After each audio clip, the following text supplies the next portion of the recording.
Эта история произошла несколько лет назад с местным стариком по имени Тарас. Он всю жизнь прожил в лесу, у него не было жены, она умерла много лет назад. Его дети давно выросли и разъехались по разным городам. Периодически они навещали старика, но это был редкий случай, но Тарасу не было скучно в лесу, ведь у него было много занятий. Летом он ходил в лес за грибами и ягодами, проводил много времени на рыбалке, ведь рыбы в местной реке было достаточно. Лес был полон ягод и грибов.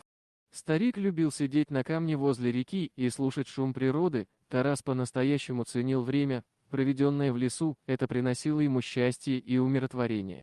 Зимой он заготавливал дрова, расчищал свою территорию в лесу от снега. Также ходил на зимнюю рыбалку на местную речку. Тарас полностью сосуществовал с гармонией природы. Его дети звали его переехать в город поближе к ним, они даже предлагали купить старику квартиру, чтобы там доживать свои годы. Но старик отказался, ведь для него нет ничего роднее домика в лесу. И вот однажды, когда старик отправился на свою привычную ежедневную прогулку по ближайшему лесу, на середине прогулки он услышал слабый плач. Удивленный, старик последовал за звуками и обнаружил маленького волчонка, запутанного в колючую проволоку. Волчонок был ранен и бледный, и его глаза выражали страх и боль. Тарас понял, что без его помощи волчонку не выжить, он начал думать, что же сделать. Старик был проникнут состраданием и решил помочь волчонку. Он аккуратно поднял его и осторожно обмотал раны, чтобы предотвратить инфекцию и остановить кровотечение. Затем старик обернул волчонка в свою теплую куртку и унес его домой. В течение следующих нескольких недель старик заботился о маленьком волчонке. Он кормил его, обрабатывал раны специальным кремом, который помогал залечить его раны. Старик проводил много времени с волчонком, играя с ним и даря ему любовь и заботу. В первый день волчонок был сильно напуган, но постепенно начал привыкать к старику, а потом и вовсе вовсю носился по хижине деда. С каждым днем волчонок становился сильнее и здоровее. Его раны заживали, и его шерсть становилась блестящей и шелковистой. Он стал все больше и больше доверять старику, между ними образовалась родственная связь. Тарас не хотел расставаться со своим новым другом, он очень полюбил его, дед воспринимал волчонка как собственного ребенка. Однако старик знал, что волчонок должен вернуться в дикую природу, которой он принадлежит. Тарас понимал, что долгим пребыванием в домашних условиях волчонок потеряет свои инстинкты и не сможет выжить в дикой природе самостоятельно. Поэтому, когда раны волчонка полностью зажили, старик принял решение отпустить его. Волчонок был готов к этому моменту, его раны затянулись, он окреп и значительно набрал в весе. В свой последний день с волчонком старик провел с ним время в лесу, где они вместе наслаждались природой. Старик прощался с волчонком, понимая, что это лучшее для его будущего. Когда наступило время, старик открыл клетку, и волчонок выскочил на свободу. Волчонок пробежал несколько метров вперед, остановился и посмотрел на старика с благодарностью в глазах. Затем он исчез в глубине леса. Старик смотрел в направлении, где исчез волчонок, и улыбнулся. Он знал, что сделал правильное решение, помогая волчонку и отпуская его обратно в дикую природу. С тех пор старик каждый день возвращался в лес и надеялся увидеть волчонка. Он заботился о дикой природе и считал, что ему было уделено что-то особенное, быть свидетелем чуда жизни и возрождения. Но, к сожалению, старик не встретил волчонка. Он верил, что с малышом все хорошо и он смог оправиться после жизни вне природы. С того дня прошло чуть больше 3 лет. Тарас уже не так часто вспоминал о данной истории и о волчонке.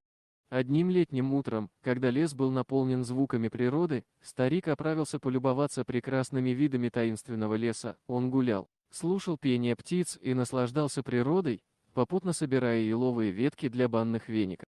Как вдруг он услышал громкие разговоры в лесу, он очень сильно удивился, ведь за всю жизнь проживания в тайге он не встречал людей в такой глуши. Ему было интересно и в тот же момент страшно, он не понимал, что это за люди. Через 1 минуту на него из чащи вышло 5 мужчин, они направились в сторону деда и схватили его, привели в глухую чащу, чтобы никто не услышал его крики о помощи. Старик был слаб и хил, и бандиты знали, что он не сможет сопротивляться. Бандиты поставили старика на колени и угрожали ему расправой. Тарас уже предвидел, что его время на земле подошло к концу. «У нас нет времени на игры», прохрипел один из бандитов, выхватив нож. «Ты нам что-то должен, старик, и мы собираемся взять это сейчас». Старик медленно поднял глаза и смотрел прямо в глаза своих мучителей. Он знал, что бандиты не уйдут с пустыми руками, но он не мог позволить им узнать о том, что он спрятал в своем доме. Как оказалось, в доме старика находятся драгоценные украшения, которые он получил в наследство от своего прадеда. Неизвестно, как бандиты узнали о них, но было ясно одно, что без украшений они не оставят старика в покое. Тарас не хотел ничего им отдавать, ведь это была единственная память о его прошлом. Он так долго хранил эти украшения, они стали частью его жизни. Вдруг в тишине леса раздался рев. Незнакомый звук поверг бандитов в шок. Они оглянулись, пытаясь понять, что произошло. Старик тоже не понимал, в чем дело, но он знал, что здесь водятся опасные хищники.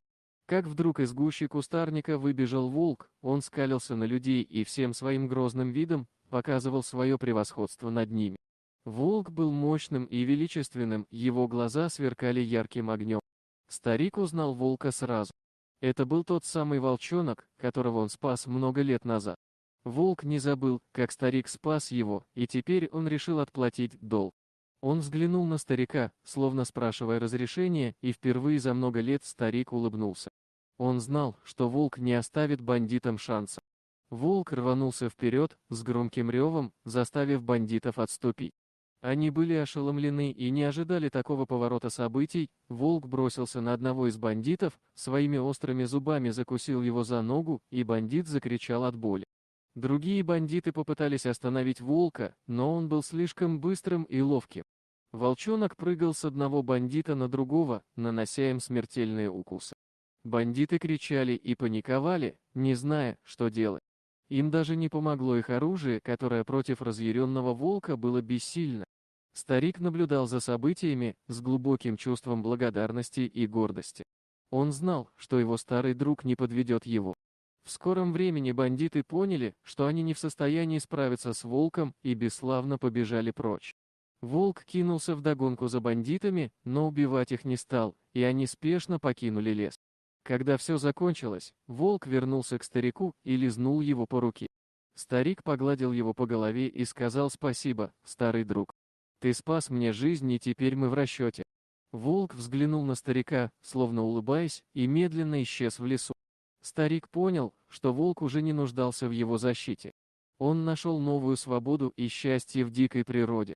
Старик остался в лесу, улыбаясь и вспоминая все приключения, которые они пережили вместе. Он был благодарен волку за его защиту и верность. И, хотя бандиты покинули лес, старик знал, что он всегда будет в безопасности под охраной своего давнего друга. Вот такая удивительная история произошла со стариком по имени Тарас. Все мы с вами знаем, что волки очень опасные существа, но в редких случаях они помнят добро и способны прийти на помощь. А что вы думаете по поводу данной истории? Делитесь своим мнением в комментариях, а также подписывайтесь на канал, там вы найдете еще много интересного.